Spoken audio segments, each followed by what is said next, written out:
Sagittarius rising. How you doing, Sag? This is your reading for the Capricorn new moon that's happening either on the 30th or the 31st of December, depending on which part of the planet you currently reside at. I think it's GMT +2 that it's on the 30th, and the rest of the world is on the 31st. And obviously this is happening just before the calendar new year. So big, fresh new moon energy for us all. Hello, my name's Chloe. I work with card divination, astrology, and I channel multi-dimensional energies through my body, both in the form of physical and vocal light language. All of this brings in healing, attunement, and activation codes to the messages that want to come through in this reading. Now, before I begin, I just want to say what happened to my phone, which I record on just before I started this reading. It's very relevant in terms of the astrology for you, my loves. That I noticed that there were kind of smears on the camera. I make my own body cream, face cream. There's a lot of oils in it. So there's always some smears going on. And I cleaned it all off. And then I flipped it around and the screen was bright light, right? It was really like, whoa, what's going on here? Like it was a distorted image, but the light was coming in. And then all of a sudden it went back into focus, went back into the normal colors. So there's something around clearing away the smears on the mirror, the smears on the light that's able to get through. There's a big activation of that light blooming, right? That vision, that clarity. And then things coming into focus and into vibrancy. Now, I read for the rising sign. So for those of you who don't have Sagittarius in the first house, look to the house that it does fall in. Look to the themes of that house. And you want to apply those themes along with all the other meaning you've got going on in the sign of Sagittarius to the messages that come through. For example, I've got Sagittarius in my 5th house of creation energy, joy, all of that stuff. And I've got Uranus there. So I'd apply those themes as well as the meaning of Uranus to what comes through in this reading. It's as if that Sagittarius energy, wherever it falls in your natal chart, has now energetically moved to the 1st house. So when I break down the astrology for the rising sign, it will always still link in. You just got to add on your own natal chart meaning on top of it. At the time of recording this video, the ascendant is in Gemini. So that means your Sagittarius energy is over in the house of the other, where the moon is and where Mercury is. So we're going to have some big energy come through here.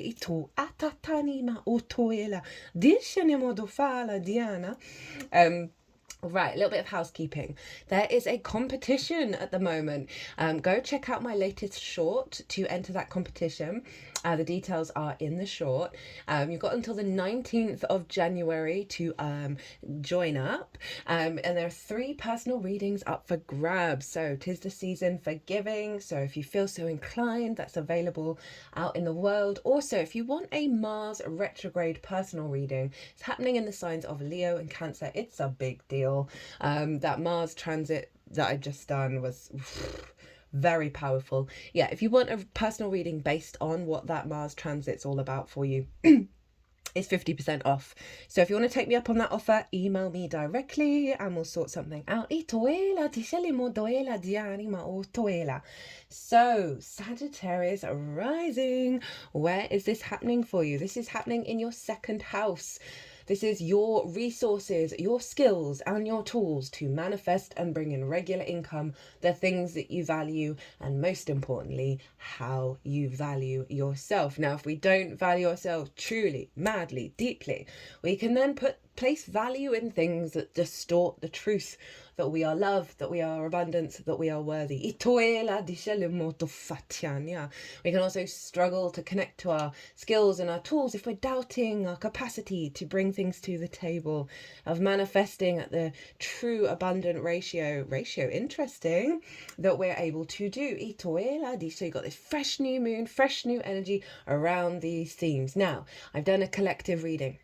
That's always the first reading that goes out, where I've broken down the astrology in way more detail of how all the celestial bodies are talking to each other at the exact moment of the new moon. This forms an energetic blueprint, a download that we collectively work with, called collective tarot, as well as big channeled messages, and get bit more esoteric in those readings. So if you want a deeper understanding of what this moon is all about, go check that out. I also talk about some bigger themes that are to do with the nodal cycle, right, and how this moon in Capricorn, we're not going to have one like this for another 18 to 19 years, right? That Capricorn energy has been acting as the manifestation of the North Node in Aries. Cancer is where the South Node's been manifesting.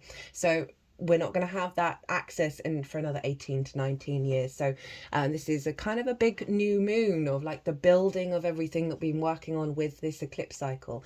The nodes are going to change signs just before the Cancer full moon the day before. So this is the final showdown. I go into more detail about that in the collective reading. So Sagittarius, second house. Big resource energy, big sense of value energy, new moon. What intentions can you set? Oh, tarot, right? Keep forgetting all the little things. First pile is going to be what's the download that you're getting, right? Of that collective reading is the baseline for this. And then this pile is what the download is that you're going to be working with over the next 6 months to the Capricorn full moon. Pile 2 is going to be how to work with this energy, right? How to amplify it and how to sort of support what the planets are up to. We'll also get the card at the bottom of the deck and 2 cards, one from each different oracle deck. So intentions to set around this time: elevation of your sense of value, elevation of your skills and your tools, the determination to put that into practice. You could ask for a more regular income, right? That can be a new intention to set, or certainly more resources that are regular. Heighten your manifestation ability.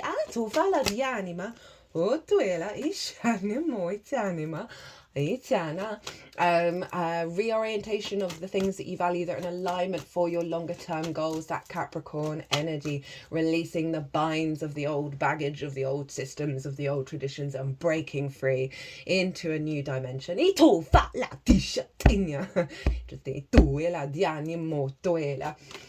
These are great intentions to set. You can set a general intention of healing any of the wounds that can show up in this house, right?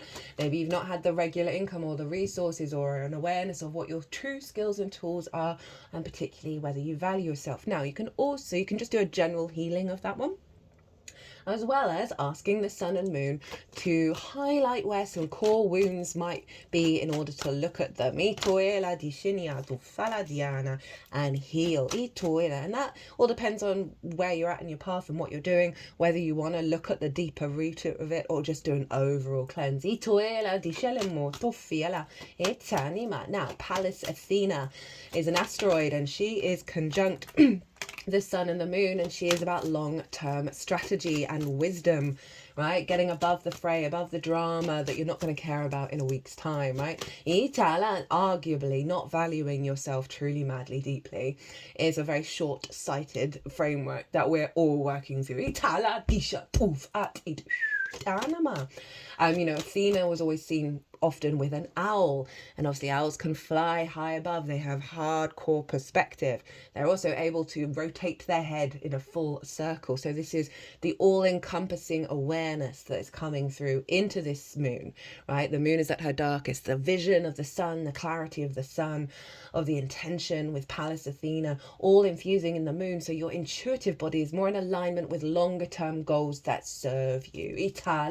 This is great. This is a great moon, but to have it just before the calendar new year is pretty damn cool. So we want to look to where Saturn is, because what's going on with Saturn, as Saturn is the ruler of Capricorn, is always influencing Capricorn. And Saturn is over in Pisces, squaring your sign Sagittarius over in your 4th house of your roots and your foundations, your ancestors, both blood and soul lineage, right? The roof over your head, your parental figures, the things that you do in private. It is your literal foundations As well as your figurative ones. I see a tree in the natal chart. The root system is the fourth. We need a strong root system in order for our tree to even grow. The 10th house, where Virgo is your life path, your career. This is where the leaves at the top of the tree are expanding towards the sun. And the self, the house of self, your Sagittarius energy, and the Gemini energy over in the house of the other, these are where we need our branches in balance. When one is prioritized over the other in a way that isn't healthy, our tree can't fully bloom, right? So we have Saturn over in your fourth. I have Saturn natally in my fourth house. It can be a difficult transit, but once you realize, oh no, all I've got to do is just pour integrity into my foundational space of how I grow, then I'm pretty much winning. Saturn's all about integrity, the awareness of cause and effect, and then not shaming yourself for anything where you may have made a mistake or what other people have done, but like, okay, well, how do I want to operate moving forwards? Right? What can I take from this? What can I learn from this? Saturn's all about hard work, due diligence, commitment to your legacy, and integrity. Now, Saturn being in the fourth can give a lot of responsibility in the home. There may be some restrictions around your home and your sense of safety. Just trust and know that Saturn is just trying to shake down foundations that aren't going to serve you for the next 30 years. So even though Saturn can often be a difficult transit, it is here to help you, as is all of the universe. Saturn is very much about getting your foundation strong, right? Feeding the root system with nutrients that serve your longer term growth, right? So you can see difficulties that are getting you thinking, okay, well, what really matters to me? What do I really care about? Saturn is also making the magic of Pisces real. So you may find a lot of inspiration, a lot of long-term plan downloads coming in, because Saturn is influencing your sense of value. It's influencing your skills and your tools. So you might get a lot of really good ideas that are going to serve you for the long term. So you feel safe and secure in the world, right? Resources can be very important for that. It can also sort of be knocking down trauma responses from the parental figures or things that we've taken on from the ancestors that no longer serve our soul development when it comes to valuing ourselves, right? Of stepping us into a new frequency and letting go of those limiting beliefs. Perhaps you had parental figures who wanted you to do something very traditional that you didn't want anything to do with, right? And you kind of followed that route for a little bit. I mean, I used to be a lawyer, for crying out loud. Oh, but it gives you a sense of safety and security, as well as burns out your entire life and your entire existence. And oh god. Anyway, we can have some hang-ups around how we move through the world, what are our resources, what are our skills and tools, and how to apply them. So that might be relevant for some of you that are really breaking out of those shackles, and it doesn't really matter what stage of life we're at. That we're very conditioned from the fourth house. There's a lot of trauma in the fourth that Saturn is kind of knocking down those distorted foundations and really wanting you to sort of embody your own authority in your root system. So yeah, you could be releasing the bonds over a lot of that. Perhaps you had, and this is, not something I want to say out loud, but perhaps you had a parental figure that just didn't believe in you. Or you thought they didn't believe in you, and that has had a low-key impact on how you manifest. Or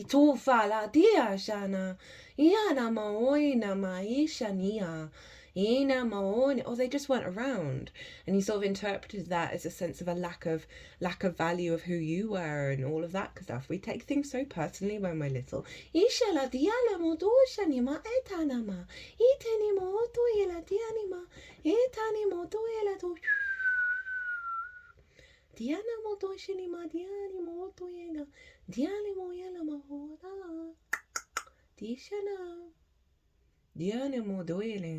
I just heard the transmission has ended. We've been healing lines in the wounds of the force that have sent you your frequency just a little bit sideways. There is now a root system from deep within yourself, deep into the foundations of the earth that is growing a strong pillar, from which you are launching off into a new dimension.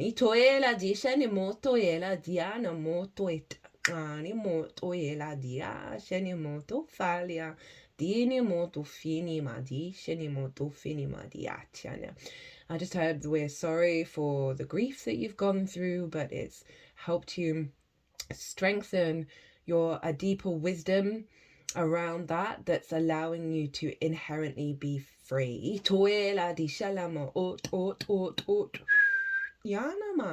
Now we are here to build.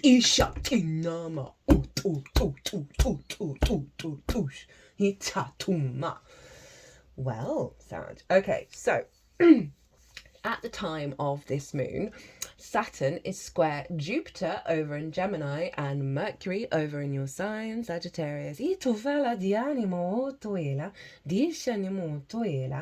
And Jupiter is in the house of the other. Right? It's retrograde at the moment, so it's currently recalibrating your inner wisdom, your inner knowing what the other means to you, how you want to show up to the other, what's right for you, when it comes to those really significant relationships in your life. Business partners, one-on-one clients, therapist, intimate friends, longer-term committed romantic relationships, as well as your relationship with Source. I often find transits in the 7th, you are so much more in alignment and connected and with Source.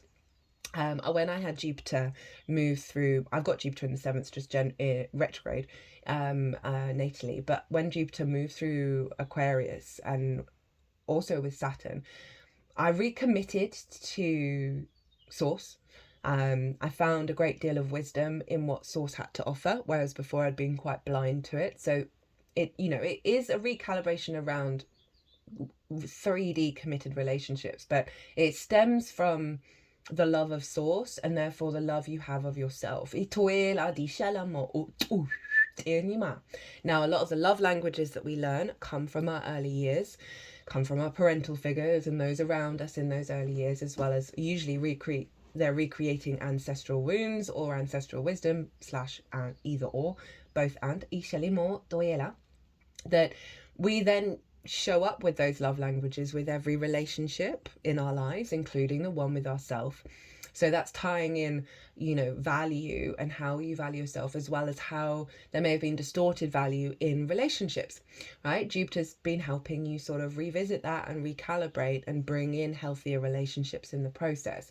It doesn't have to be romantic. It genuinely is with everything other than yourself, as well as yourself. So we've got this strong Jupiterian energy. Now, Mercury is over in Sagittarius. And this is in the house of self, right?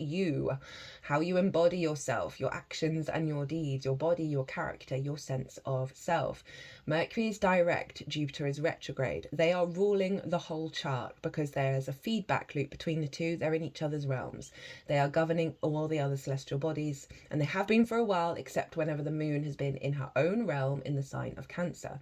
So this is a real recalibration around a deeper wisdom, a deeper resource within ourselves, a deeper perspective, a deeper knowing, that then Mercury, now that it's direct, is now picking up the information around you that's linked into this higher perspective, that's letting you see that reality, letting you observe that reality, letting you connect the dots to that reality and get the downloads, get the understanding, and your perspective and your awareness of information and how you're communicating it is reorientating to this deeper perspective. And that's happening collectively. It's been happening for a while. And that is a real shift in our mind and our perspective that's allowing us to create in the 3D world as we integrate this big shift that's happening, and it's been happening for a while, and we're going to get a real massive one next in the new calendar year. I'm going to do a big lecture series on that. So Mercury over in the first is you being able to understand yourself a bit more, understand, you get very clear downloads with Mercury in the first, right, of how you want to move through the world, right, how you process information and then put it straight into action. So Jupiter and Mercury are working together, so you understand there are healthier relationships there are healthier dynamics. There is a stronger connection with source and the downloads that you're getting that's allowing you to strengthen your foundations. You can tie lots of different themes into this, what's called a T-square. So we've got the opposition between Mercury and Jupiter, and they're forming two squares with Saturn. At the release point of the T-square is the bottom of the T, which is where Saturn is. And so there is all this funneling information that's pouring into your maturity and your authority in your root system, in how you grow, in how you build, right? So say you've had difficult dynamics with the other, we can have hyper independence, hyper codependency, all of those kind of things. That this is bringing you into balance and bringing you to see the cause and effect of why those things have come about, and let go of that old thing in order to bring about this stronger foundation. Now, all of this is feeding into your own values. Right, for some of you, this might be working with clients from home. And getting more money coming. Overall valuing yourself at a high level because you're clearing a lot of baggage. You're building a new foundation. My lovely Sagittarius is getting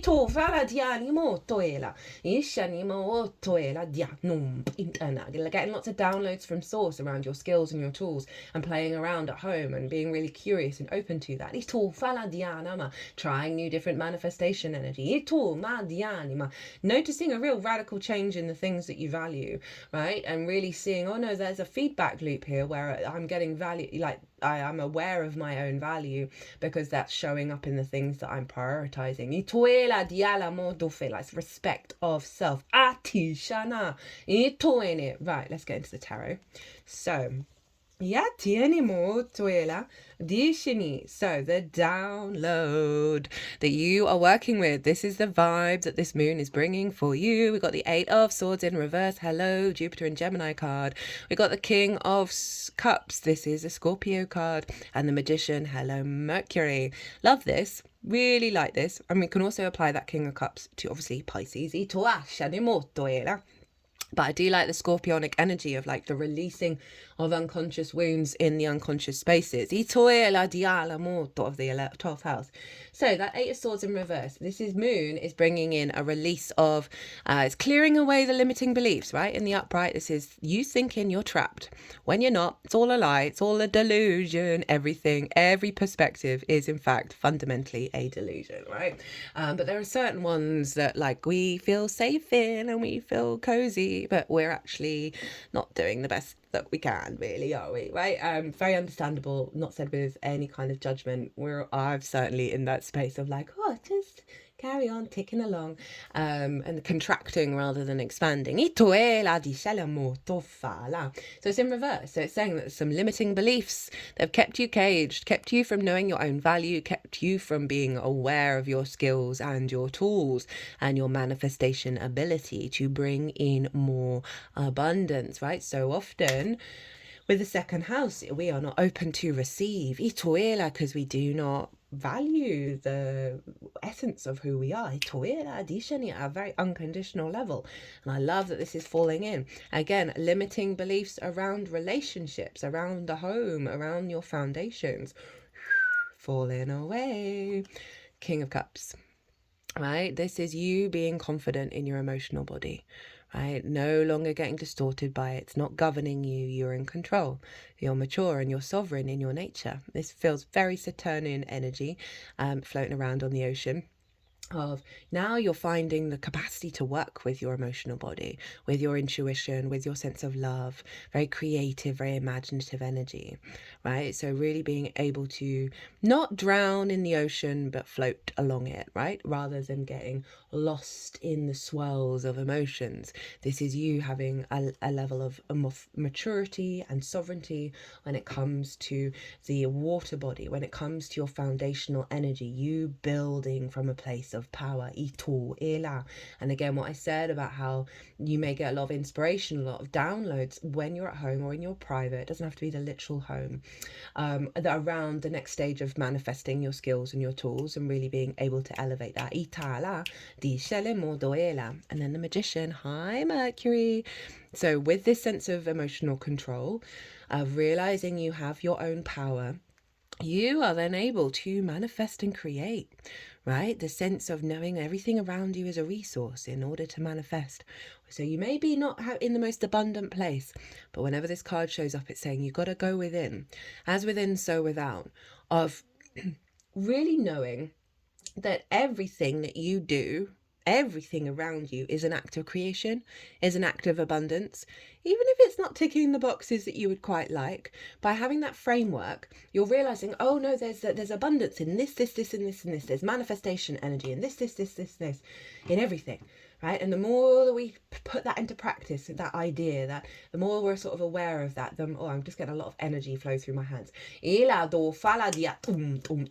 look to where your Mercury is actually. That might give you clues of how to activate it.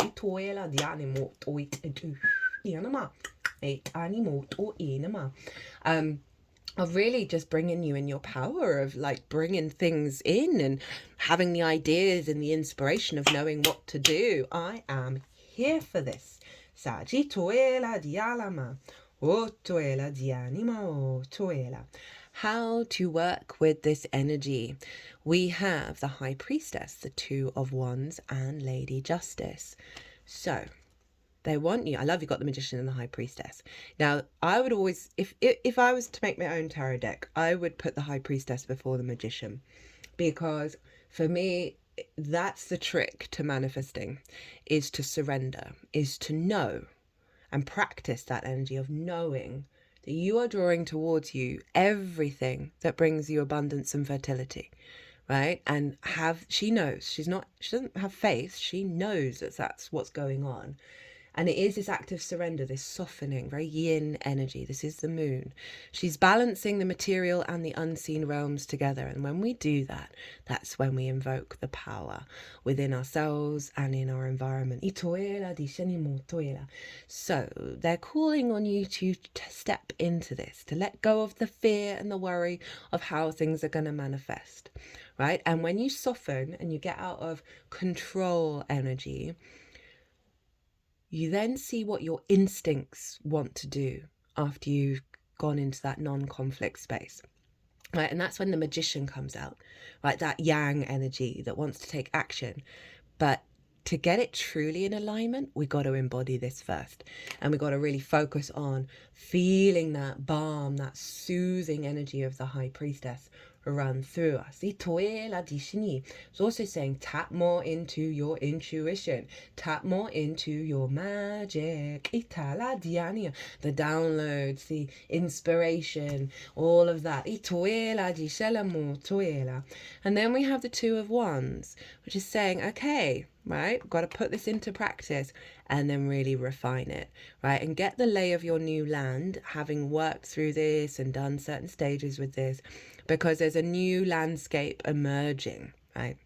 And this is about observing it and getting the lay of the land, understanding what's going on, figuring out what it means to you. This is fire energy, right? Your embodiment of self. Observe how things are shifting and changing. It's not about rushing around and taking loads of action. Remember, this is a new moon. It takes a while to unfold, right? And so often we rush this bit and we want to start manifesting straight away. Remember, you got the Magician in the download, so it's there. But this is how to really help it, because this is all about long-term strategy. This is about, okay, let's figure this out. Let's be in the observer mode. I'm constantly observing all the time. Hello, Virgo sun. That where intuition is showing up, where there is confirmation showing up of various different forms of intuition. I try out different manifesting practices to see which ones work. I don't judge any of it. I don't judge myself, and I let things happen, and then I observe and calculate the information. I'm like, okay, this seems to have a stronger resonance. This seems to, manifest in certain ways. Letting go of the fear is genuinely one of the highest vibrational things that you can do. It's not about not having that get up and go, but it's just how do we look at where the root of that energy comes from. Saturn being in the fourth can help you understand where those root fears can come from.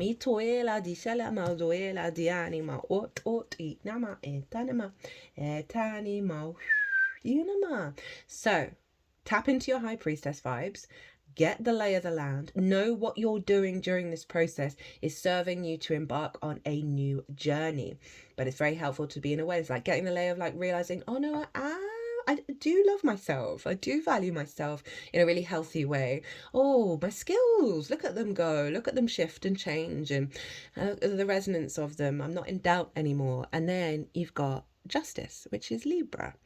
This is your hopes and dreams in the 11th house. But if we just look at the justice card, so with this process, you are then doing basically what I just said. You're going to be able to observe with openness, objectivity, and empathy to what's going on. So you're getting very legal. It's interesting I mentioned that I was a lawyer. I don't bring it up very often, but that's funny.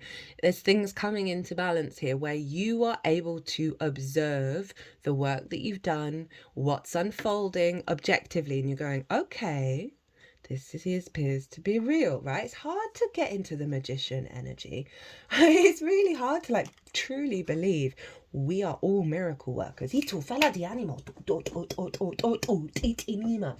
for justice coming in, it's like, no, you can see it, right? And the more that you sort of allow that to unfold, the more it's going to integrate. This is also like a new karmic soul contract with yourself, right? That is objective and empathetic, right? So often we can be so cruel to ourselves. We're so judgmental. We're nitpicking on absolutely everything when nobody else is noticing.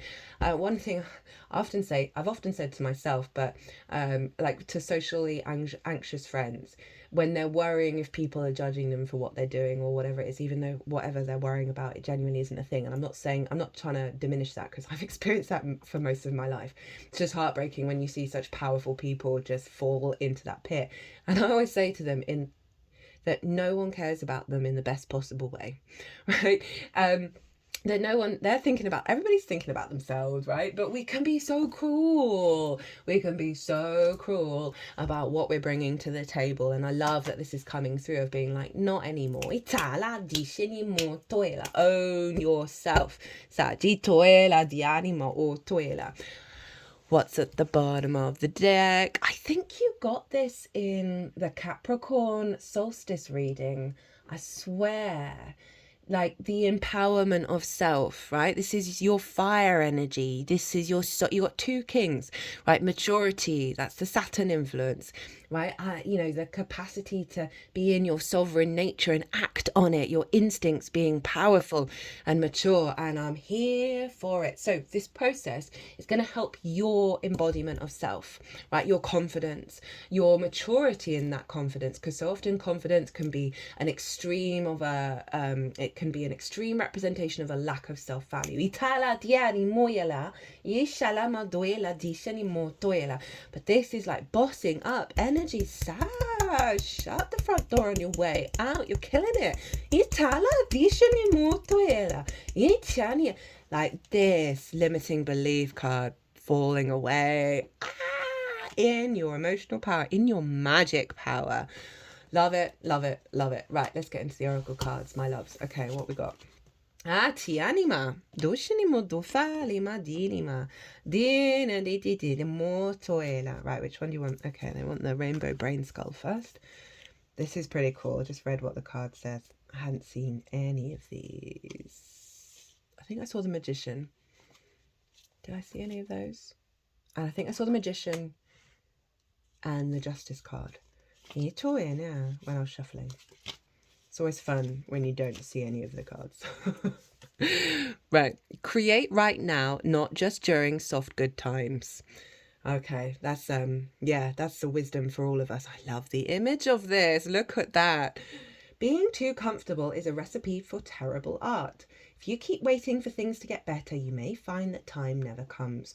Your job is not to wait for the world to get more magical. It's to make it more magical. On the money, on the money.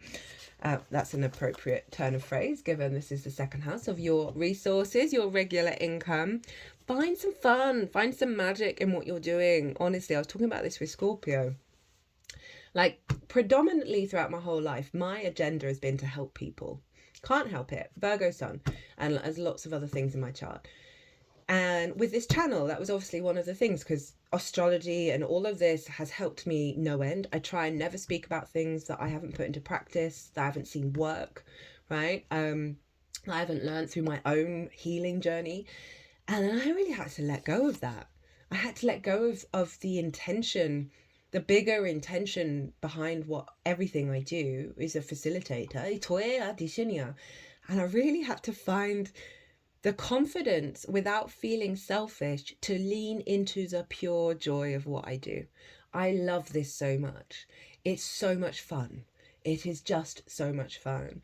But I had to force myself to really redirect my focus and my energy to the joy of it all, to the creation energy, right? That fifth house. So this card is really, and since I've started doing that, I have so much more energy for what I do as well as for everything else. And I'm no longer in conflict mode and everything flows in a higher state. So love that this is shown up for your second house of how you value yourself, but your skills and your tools, you sort of more money and like your work energy of bringing that creation energy into it. This moon is also square the nodes, right? And you've got the north node in Aries, so it's bringing that back in. And obviously the Libra energy around your hopes and dreams, and the more we step out of conflict, we step out of expectations and assumptions and find the joy. Oh, we just free so much energy in our field. That final oracle card, Eye of the Needle, intentionality, clarity, positive outcomes. If you look through the eye of a needle, what do you see? Summon the experience of being so singularly focused on the task ahead that it becomes natural to remove everything that is superfluous, every distraction, every non-essential, so you succeed. What is, in this case, the definition of success? In order for threading of the needle to happen, everything not in alignment with your goal needs to go. This is the only way you'll get what you need. Shrewd discernment, the willingness to winnow down the needle thread connection to its essence. The eye of the needle looks so tiny, but once your intention threads through it, a vast opportunity is presented on the other side. The needle can mend, can sew things together to make something meaningful and new. You're experiencing success right now. Stay true to your desires, to the work you need to accomplish, so you are laser focused on the experience of creating and manifesting. The outcome is assured by divine forces. Now, right, we can put joy to that, can't we? But you obviously, if you feel something else is calling to you of what that core intention is, you want to make it real core. Really get to the root of what would elevate your second house. So it may be a different feeling, it may be a different meaning, but thread it through that needle and then play and create. Well,